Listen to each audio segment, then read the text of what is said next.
Ukrul District ke Litan Sareikhong Da KundamiNariba Singmi Kanglup Anigi Marakta ngarang dagi hautuna nauna irang amuk thorakre irang aduna maram moiraga hauzik fawda Kanglup Anigi maitedagi yum kuntrarom Mei Chakhre irang asibu laksina bagi damak Manipur lengaki Deputy Chief Minister Losi Diko Masana Luchingduna Ukrul ACG MLA Ramoiba amasung Saikul ACG MLA Kimnyo Hangsing Haukip ka loinana thaudok thokliba mafamda yengsinbaga loinana ingsikba puraknaba mifam pangthoki mifam maduda Kanglup anigi civil society organization singi luchingba sing amasung district administration yauna Manipur police amasung central force ki makok thongba officer sing yauna saruk yatuna Oriba Fibam Singh adubo laksinaba punna khanaki mafam maduda khundariba Kanglup anigi miyoi sing safakadaba mafam singda masa masagi pot yomduna lanjenaba hokre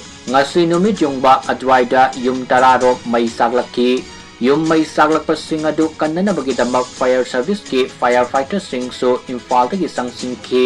authority singi maikai dagi so maina sakraba yum sing aduda Sangduna kaya yamna mang takrabagi haiba yengsunbagi tabaksu sataki CSO masung police ki makok thongba singa mifam pangthoklaba matungda Deputy Chief Minister Losi Dikona Paumi Singda Fongdokibada ngasi ayuk mahag masa yauna tongan ba MLA sing yauraga satakiba mifam ado yamna positive oya masung mahayali haina lawi maramdi saruk yakiba singi maikaidagi ingtapa hanjil hannabagi apamba loinamak fongdok naraki adubo hauzik fawbagi oinadi nongmai kapagi reportsu lakle masi pumnamak oizaragasu mifamda saruk yaminakiba singna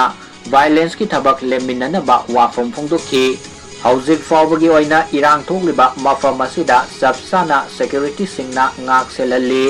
makhatana su pamdaba thodok sing thoktanaba laingaki maikaidagi yamna kanna honari thogliba thodok asi nakal anigi marakta thokpanate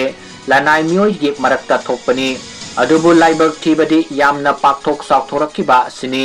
ingsikpa leitrabadi karigumba mata leiroi phongdokhi thaudog adu thokibagi matangda thengnarakiba sing amasung punna phaminakiba mifam adugi matangda Losi Dikona Chief Minister Yumnam Khemsanda paudamduna matik saba thabak sing paikhanaba khanakre maragasida Litan Sareikhong dagi soktuna Rims Hospital da pukhalaktuna lying sathariba tangkhul naha amagi anaba hangba Chief Minister na ngasi satkibaga loinana pungning fathana leinaba miyamda appeal tawkle